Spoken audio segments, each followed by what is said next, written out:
Oke, masalahnya memang komen-komen seperti yang saya sampaikan tadi ya, Bu Nin ya. Saya panggilnya suka panggil Bu Nin sih ya, kayak lebih akrab gitu. Suka apa namanya, kayak ada sebuah stereotype gitu ya, bahwa laki-laki itu ya harus kuat, nggak boleh cengeng gitu, nggak boleh gampang mengeluh gitu. Nah kalau dari sisi psikologi sendiri, Bunda, laki-laki ini kan juga manusia gitu. Betul, tepat. Gimana, Bunda? Nah itu dia. Jadi kalau kita bicara antara menangis gitu ya, dan laki-laki, itu sebetulnya sesuatu yang terpisah dan berbeda. Kita bicara masalah manusia nih ya, jenis kelamin atau gender, pria dan wanita. Sedangkan menangis itu adalah sebuah tools sebetulnya gitu ya. Salah satu yang kita bicarakan. Menangis itu adalah salah satu tools untuk, kalau bahasa psikologinya itu katarsis gitu, menjadi sebuah media untuk mengeluarkan, untuk melegakan namanya rasa, kemudian menunjukkan atau mengekspresikan emosi dan sensitivitas. Nah, itu tadi yang disampaikan oleh Mbak Fetty di awal. Pria boleh nggak ya menampakkan ekspresi emosi dan sensitivitas yang seperti itu di dunia kami, dan sebenarnya tidak hanya di dunia kami atau psikologi, dimanapun para pria dan bapak-bapak sangat wajar dan sangat boleh untuk menangis. Hanya memang kalau pria dan wanita ini, karena tadi ada perbedaan peran, ada perbedaan lebih kepada peran sih ya, karena kalau karakter itu semuanya sama, pria dan wanita tidak ada bedanya gitu. Nah, kalau pria itu sebagai koam tuh punya poin-poin gitu kan ya, punya punya standar gitu. Punya standar gitu, bahwa manualnya itu standarnya itu harus tegas, mengambil keputusan, berani mengambil keputusan, tangguh, benar. Dan harus sebagai koam, sebagai leader. Tapi apakah yang tangguh tadi, yang percaya diri tadi, kemudian yang berani itu tadi, tidak boleh menangis ketika sedih? Karena itu sebuah ekspresi. Apakah itu tidak boleh ketika kemudian haru sedih itu berbeda lagi gitu ya. Haru sedih, kemudian berempati, sangat boleh. Banyak pemimpin kita gitu ya, bahkan mungkin Kanjeng Nabi mencontohkan betapa sensitifnya beliau, hatinya lembut. Saya tadi sempat nyolek nanya gitu karena saya lupa. Itu si sahabat Nabi, panglima perang dan khalifah gitu, yang gagah, berani ditakutin di lapangan gitu ya, di lapangan perang dan di kehidupan keseharian gitu, disegani, yang tampaknya dalam tanda petik tunduk. Setan aja takut ya. Setan aja sama takut beliau. Gitu ya, dalam tanda petik itu semua tunduk, takut setan gitu. Ini begitu sampai di rumah menjadi seorang suami yang sangat pengertian gitu ya, sangat lembut dan sangat pasrah dalam tanda petik. Pasrah ketika itu diomelin oleh seorang yang namanya gendernya wanita tuh gitu ya. Memilih istrinya mendengarkan. Mendengarkan, karena itu adalah bentuk penghormatan. Justru itu adalah bentuk kematangan sebagai seorang leader. Nah, jadi makanya tadi saya berpikir bahwa itu kematangan sebagai seorang leader dan laki-laki berarti tidak ada kaitannya itu dengan dia boleh lemah pada satu waktu. Pria itu kan tidak harus juga selalu kuat ya. Betul. Kalau pria diwajibkan dan harus selalu kuat, berarti tidak ada dong Mbak Fetty, tidak ada saya, tidak ada para wanita-wanita lembut di sini yang sebetulnya di titik-titik tertentu itu punya peran untuk menguatkan. Jadi kelembutan itu bisa menguatkan. Masya Allah. Itu. Ya, poinnya bahwa laki-laki itu manusia jadi biasa. Kita nggak bisa kalau misalnya laki-laki nggak boleh nangis, nggak boleh cengeng, nggak boleh mengeluh dan sebagainya, karena itu jauh dari fitrah laki-laki sebagai manusia gitu. Tetapi tentu ada standarnya, ada batasannya begitu ya. Betul. Dan makanya diciptakan laki-laki dan perempuan karena kan supaya balance gitu. Betul. Itu dia. Memang itu kan suatu kombinasi yang sudah diciptakan oleh Allah gitu untuk saling mendukung ya. Tapi artinya bahwa para pria, para bapak-bapak kalau saya ingin menghindari kata jangan, soalnya artinya kalau jangan kayak disuruh soalnya. Makanya sebaliknya itu malah jangan, itu malah kayak seperti disuruh ya. Jadi saya memilih untuk bahwa hai kaum pria, bapak-bapak, sebaiknya ketika Anda membutuhkan sandaran, membutuhkan situasi atau untuk melepaskan dan meluapkan kesedihan atau ekspresi emosi, monggo. Dan silahkan, boleh menangis. Boleh. Karena itu tidak ada kaitannya dan tidak berarti, tidak identik dengan kelemahan. Nanti kita akan bicara bagaimana seorang pria seharusnya, bagaimana di titik-titik tertentu kemudian maskulinitas itu akan menjadi toksik. Itu yang kita harus hindari. Iya, karena ketakutan pria, keseganan pria, keengganan pria untuk menangis, untuk tampak lemah, itu kalau melebihi batas akan menjadi toksik. Iya. Ini yang memang mau kita bahas ya, Bu Nin ya. Jadi tentang toxic masculinity. Karena sebagai manusia tentu laki-laki pun butuh yang namanya media untuk menyalurkan emosinya. Ketika emosi yang harusnya itu disalurkan kemudian disimpan sampai akhirnya meledak, maka ini bisa jadi akan membahayakan dirinya juga gitu ya. Betul. Apakah dari sisi kesehatan fisik maupun mentalnya. Nah, tentang toxic masculinity, Mitra Muslim kita memang mau bahas nanti di sesi yang berikutnya. Dan Anda bisa sharing juga ya, silakan untuk nelpon di WhatsApp kami di 0855 300938 atau kirim voice note atau mungkin juga melalui channel YouTube kami di Suara Muslim TV. Nanti akan kembali bersama Bunda Ine Musianto dalam Mozaik. Tadi di awal Bunda udah sampaikan ya, Mitra Muslim, laki-laki itu juga manusia loh. Bahkan Umar bin Khattab segagah itu yang setan aja takut kalau beliau ini lewat. Itu juga nangis gitu ya, juga mau mendengarkan wanita. Bahkan ada satu kisah yang beliau juga bersedia meluangkan banyak waktu untuk mendengarkan seorang perempuan tua bernama Haula. Itu didengerin padahal tuh banyak, panjang, lebar gitu. Nah, tapi kali ini kita mau bahas tentang toxic masculinity yang tadi di awal juga sudah Bunda Ine sampaikan ya, tentang salah kaprah seseorang terhadap maskulinitas dia gitu ya. Sekarang lagi rame juga kan kayak misoginis gitu, kemudian maskulinitas. Nah, gimana seharusnya seorang pria yang disebut maskulin itu seperti apa, Bunda? Iya, baik. Memang bagaimanapun yang namanya maskulin itu pasti akan berhubungan dengan sebuah gender pria gitu ya, maskulin gitu. Maskulin itu memang ada poin-poin atau ada elemen-elemen penting yang perlu ada di situ gitu ya. Termasuk tegas gitu, kemudian percaya diri, tangguh, berani mengambil keputusan. Makanya di dalam kepercayaan kita pun gitu ya, itu muncullah gitu bahwa leader qawam itu memang pria gitu, karena pria itu memang ditempatkan pada posisi-posisi pengambil keputusan, berada di depan, berani melindungi. Selama itu ada di dalam batasan aman. Nah, kemudian menjadi toksik itu segala sesuatu yang berlebihan, segala sesuatu yang kemudian menjadi berlebihan lah gitu ya.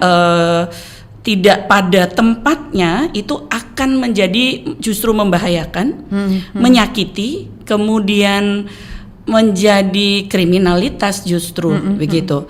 Salah satu contoh di kasus-kasus kita yang belakangan ini gitu ya, ada saya rasa semua sudah sangat mendengar dan mengenal itu, bahwa ada sosok anak pejabat karena merasa harus melindungi, katanya nih ya, motifnya saya kurang mengikuti karena saya memang tidak terlalu suka gitu ya. Tapi intinya bahwa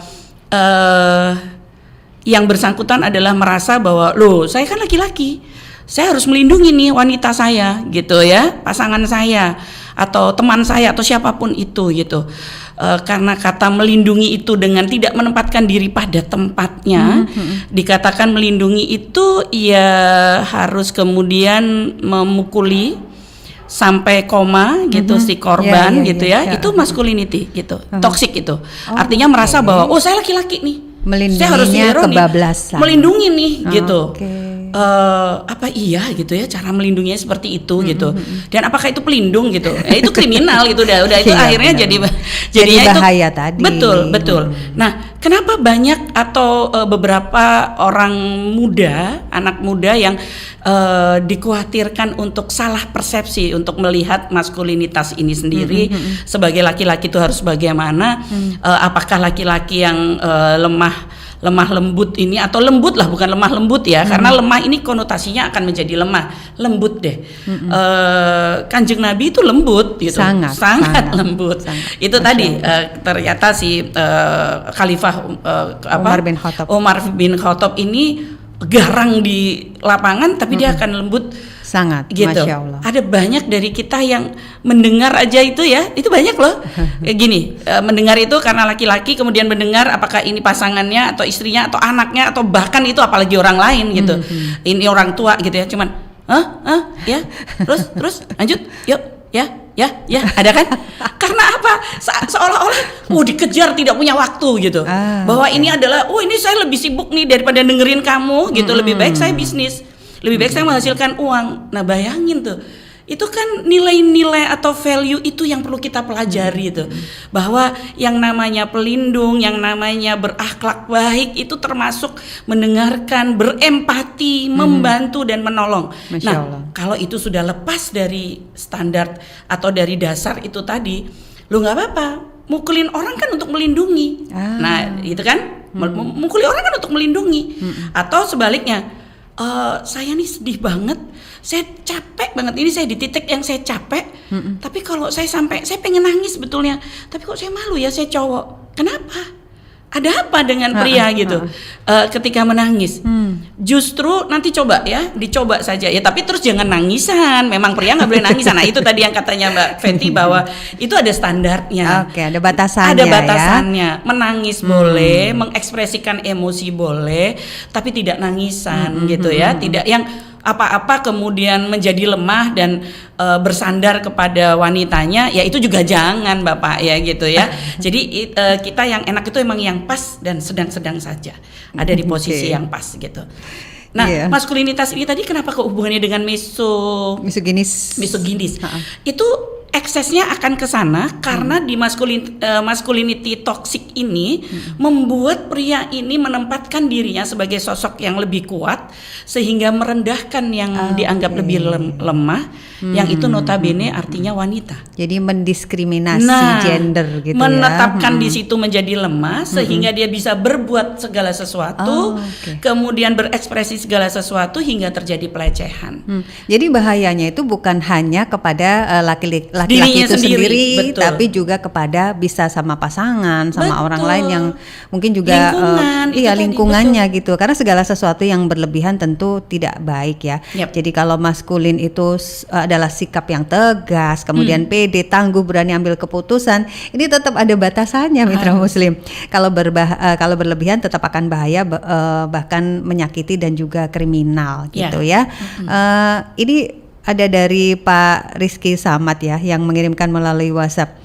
Bayangin Bunda kalau anggota TNI menangis. Ini suaminya Bunda juga TNI loh. Iya Bapak. Dan saya menangis setelah 1 minggu ditinggal almarhumah ibunda. Kadang saat-saat sekarang pun seperti itu. Lucu ya, tapi ada kelegaan gitu ya setelah menangis. Terima kasih untuk seorang muslim. Nah ini TNI aja menangis. Iya. Gitu ya. Rocker juga manusia loh. Suami saya juga TNI dan menangis juga memang pada tempat-tempat tertentu, kemudian pada waktu-waktu yang memang pas sangat boleh Bapak.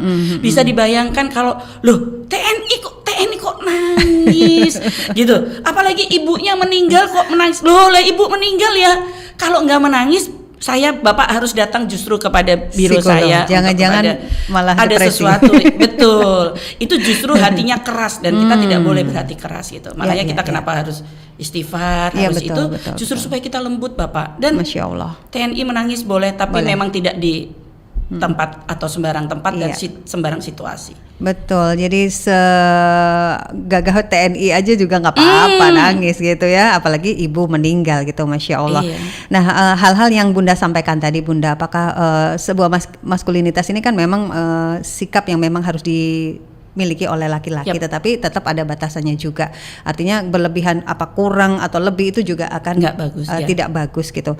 Dari Bunda ini siapa ya? Ini menyebutkan kalau beliau ini kan punya anak pertama laki-laki usia 6 tahun. Nah dari awal tuh udah sepakat Bunda sama suami kalau anak laki-laki kalau dia lagi sedih nangis ya nggak apa-apa, tapi nggak boleh lama-lama karena dia laki-laki. Karena menurut beliau sama suami juga nangis itu kan respon dari ketika kita sedih, baik laki-laki maupun perempuan. Tapi untuk anak laki-laki porsi menangisnya dikurangi. Betul. Nah kalau diterapkan yang seperti ini ada dampak positif dan negatifnya nggak Bunda sampai dewasa nanti? Pencerahannya, mohon pencerahannya. Baik. Dengan ibu siapa luar nah, biasa ini, itu? Siapa ya? Nanti coba saya tanya. Itu sangat luar biasa Ibu. Karena begini, Ibu sudah menerapkan sebetulnya ada dua hal poin penting di dalam pengendalian emosi juga.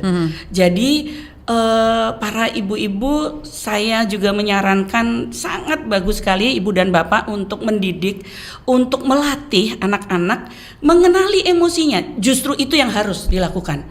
Jadi ketika anak, apakah itu pria, wanita, cewek, cowok menangis atau marah atau apapun, karena menangis ini tidak hanya karena sedih, haru, bisa jadi karena dia sebel banget itu jadi dia juga menangis.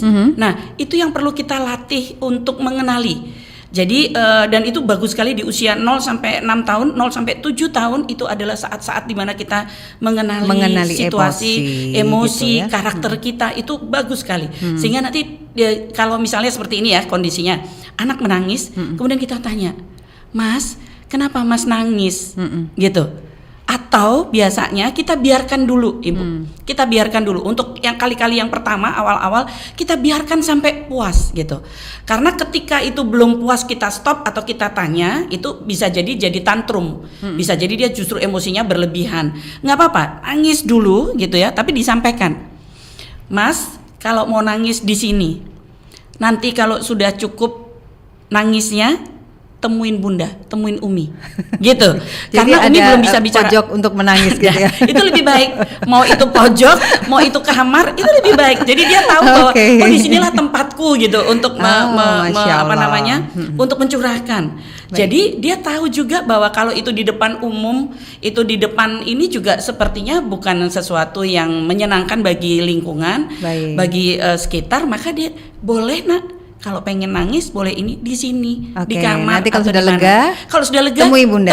Karena kalau belum lega, Bunda nggak bisa ngomong apa-apa. Betul. Bunda belum bisa nanya. Nah, pada saat nanya itulah, maka baru kita bilang, "Mas nangis kenapa?" Itu belajar untuk menguasai emosinya atau mengenali emosinya. Jadi dia tahu bahwa oh ini saya lagi marah Bunda, ini lagi sedih banget, ini lagi kecewa. Oh Mas kecewa, Mas marah. Nah berarti itu nanti disampaikan. Ketika marah, ketika kecewa boleh loh Mas nangis gitu.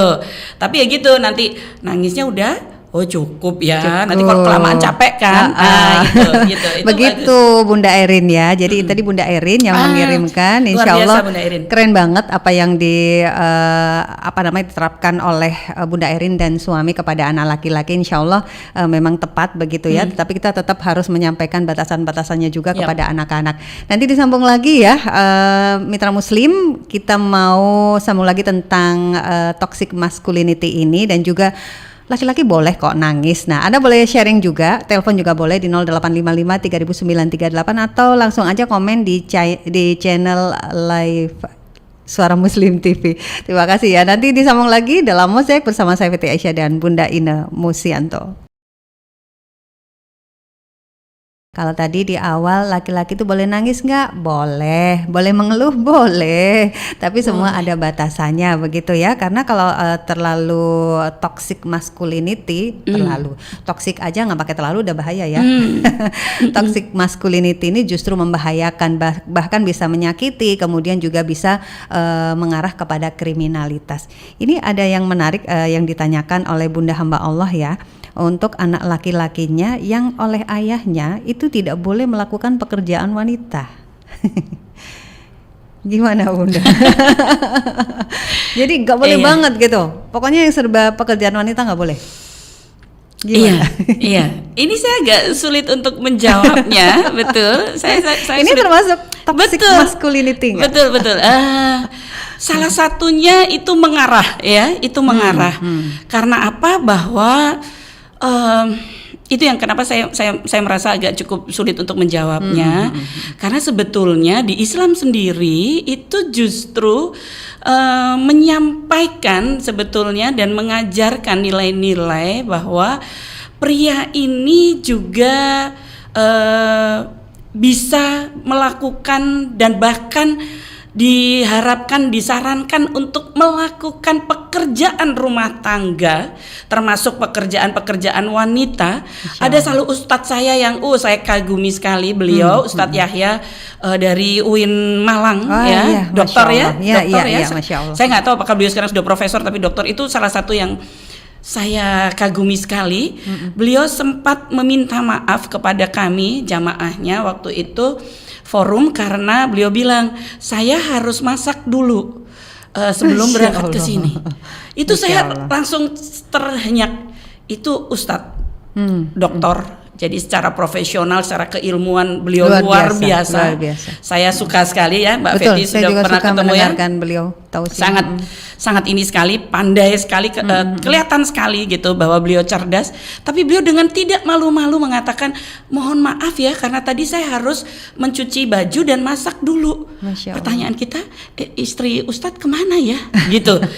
Ternyata saya baru pelajari walaupun tidak banyak ya, tidak dalam. Ilmu saya itu ternyata justru pria Islam, pria Muslim itu diharapkan dan diwajarkan, bahkan sangat diwajibkan untuk dicontohkan oleh Rasulullah. Yang paling penting itu, Masya Allah, dicontohkan. Karena apa? Supaya para wanitanya, para ibu-ibu ini fokus kepada anak dan ibadahnya. Apakah itu mengajinya, apakah itu membaca, ya mengaji dan segala itu, ternyata justru tugasnya wanita itu dan itu yang harusnya dilaksanakan. Sehingga ketika itu supaya tidak terganggu ibadahnya, para pria ini adalah berada di garda depan untuk menyelesaikannya. Jadi kalau dikatakan, wih gagah juga loh sebetulnya pria yang menyelesaikan dan mengerjakan pekerjaan-pekerjaan wanita. Jadi saya juga nggak tahu labelnya apa nih, pekerjaan wanita ini yang mana, pekerjaan pria yang mana.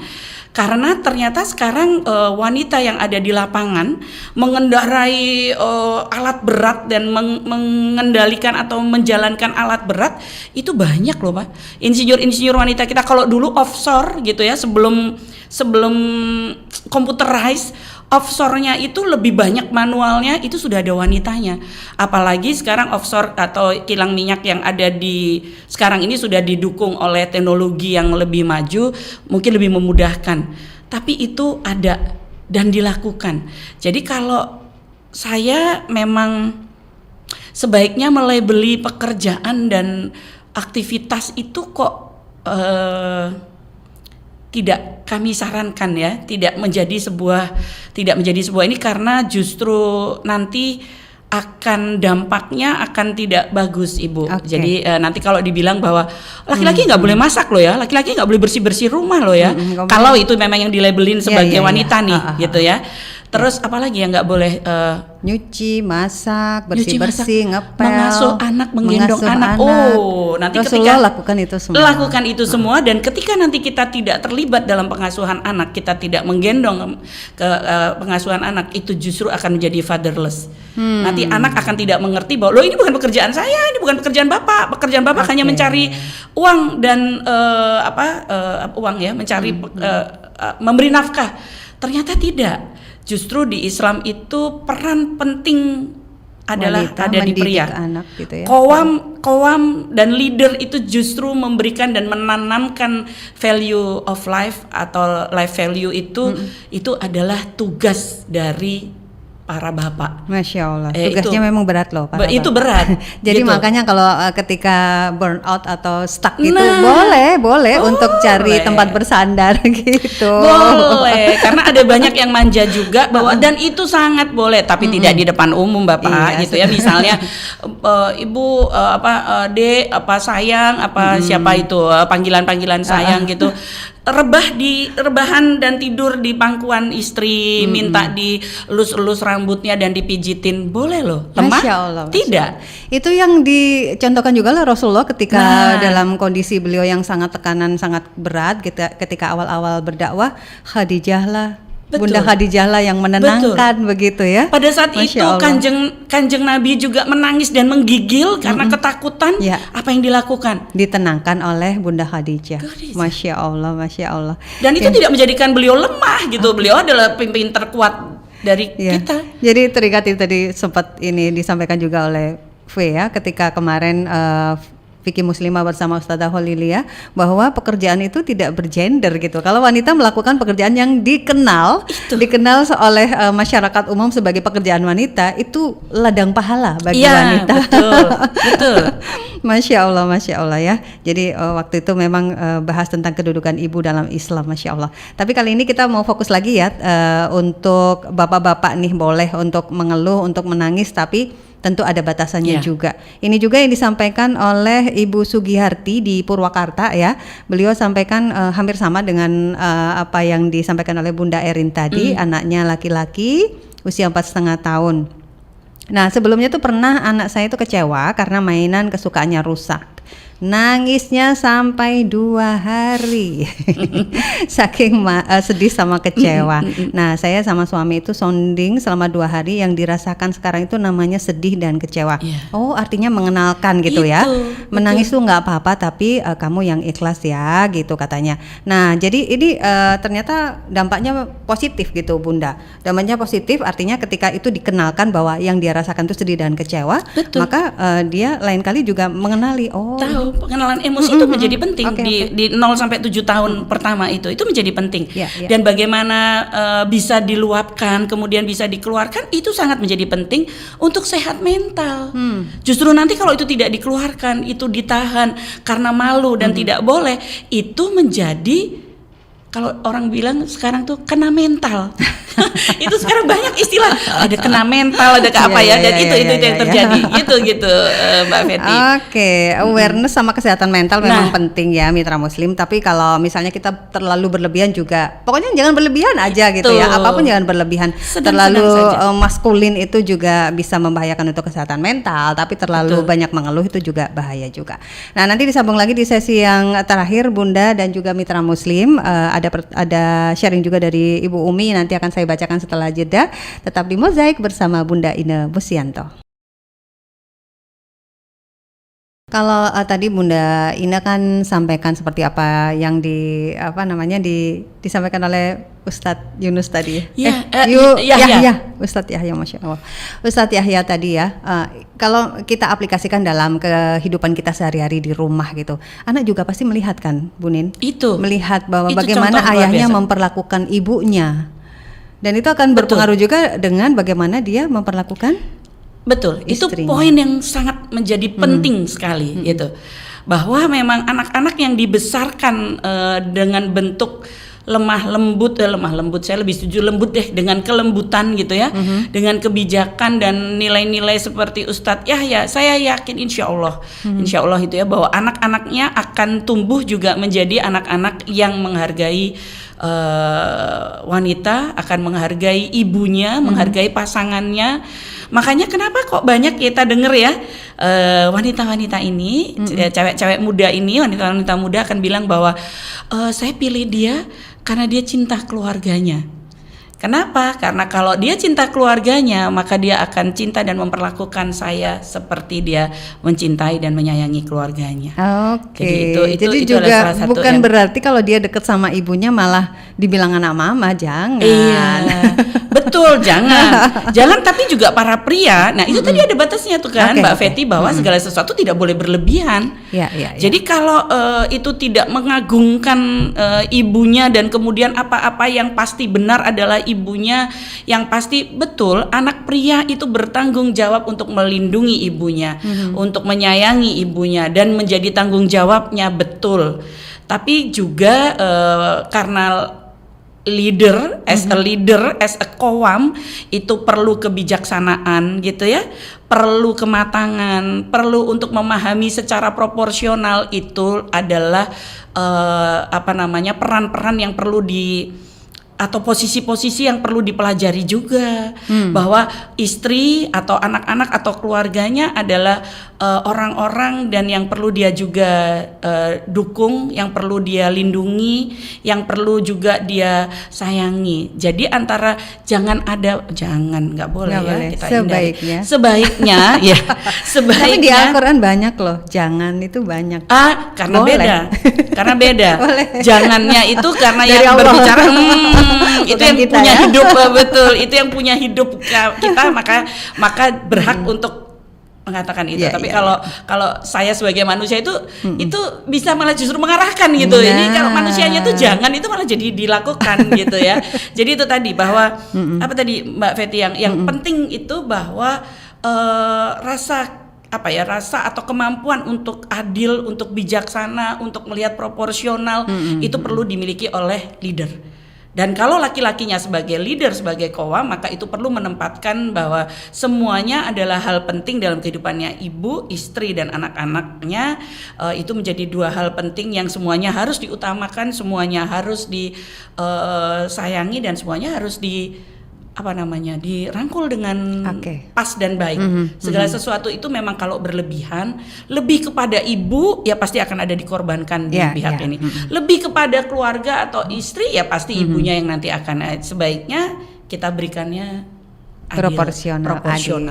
Karena ridhonya anak laki-laki itu pastikan di ibunya, tapi ridhonya istri ke suaminya. Setuju.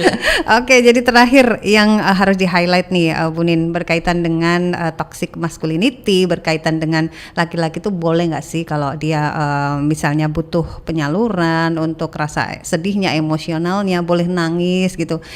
Untuk yang perlu di-highlight kali ini seperti apa? Kalau saya bahwa begini, bersyukurlah para pria, para bapak gitu ya, para lelaki, karena diberi sebuah privilege, peran dan tugas untuk menjadi seorang qawam, seorang leader. Kenapa kok tidak diberikan kepada wanita? Karena memang itu diharapkan para pria-pria ini itu tadi ya, memiliki kebijaksanaan, memiliki kematangan, memiliki ketangguhan, memiliki keberanian gitu, bisa mengambil keputusan gitu ya, bisa dan mampu berani mengambil keputusan. Itu adalah privilege yang diberikan kepada para pria. Bersyukur dan bangga bahwa kita punya itu. Namun yang perlu kita sadari bahwa dengan privilege itu kita juga perlu kekuatan gitu. Kita perlu keutuhan, kita perlu fulfill yang itu dipenuhi dari sisi yang juga diberikan oleh Allah kepada kita adalah pasangan kita, ibu kita, dan itu jenis kelamin atau gendernya adalah wanita. Dan berarti bolehlah sebagai pasangan itu ibu kita, lawan jenis kita itu pasangan kita yang sah itu sebagai saluran emosi, sebagai penguat-penguat kita di saat lemah. Dan wajar karena pria itu adalah manusia, ada titik saat-saat lemah, saat-saat untuk meminta kekuatan, saat-saat untuk takut, itu wajar karena manusia. Maka kita selalu ada Allah, ada penguat, ada kebijakan, maka itu kita ramu menjadi sesuatu yang harmonis. Itu yang tadi saya bilang bahwa gitu ya, kuat, percaya diri, tapi juga butuh penyayang gitu ya, butuh penyaluran tapi juga butuh dan boleh komplit, boleh ya. Masya Allah, poin pentingnya adalah boleh, mitra muslim, bahwa seorang laki-laki itu boleh untuk di satu titik dia membutuhkan orang lain untuk sandaran gitu ya, terutama pasti istri atau mungkin ibunya gitu ya. Masya Allah, terima kasih Bu Nin hari ini sudah sharing-sharing, sudah berbagi inspirasi juga kepada mitra muslim semuanya tentang bagaimana seharusnya yang disebut dengan maskulin itu, atau bukan berarti kita toxic masculinity. Sehat selalu Bu Nin, lancar urusannya. Selamat berpuasa juga untuk hari ini. Mudah-mudahan perjalanannya nanti juga aman, lancar. Amin, Allahumma amin. Terima kasih. Terima kasih sekali lagi. Assalamualaikum warahmatullahi wabarakatuh. Waalaikumsalam warahmatullahi wabarakatuh. Masya Allah. Terima kasih Mitra Muslim hari ini sudah menyimak Mozaik bersama Bunda Ine Musianto. Baik Anda yang menyimak melalui 93,8 atau juga Suara Muslim Radio Network yang di Lumajang, kemudian juga di Tuban dan Mitra FM Batu. Juga yang melalui channel YouTube Suara Muslim TV. Sehat selalu semuanya. Selamat berpuasa juga saya sampaikan hari ini dan mudah-mudahan Allah mengampuni dosa-dosa kita. Saya Fitri Aisyah pamit undur diri bersama Fedelita Putri, produser sekaligus gatekeeper di Mozaik siang hari ini, dan ada Yuda Setiawan, videografer dari program Mozaik siang hari ini. Subhanakallahumma wa bihamdika nasyhadu alla ilaha illa anta nastaghfiruka wa natubu ilaik. Maha suci Engkau ya Allah, dan dengan memujimu kami bersaksi tiada Tuhan yang berhak diibadahi selain Engkau. Kami memohon ampun dan bertaubat kepadamu. Wassalamualaikum warahmatullahi wabarakatuh.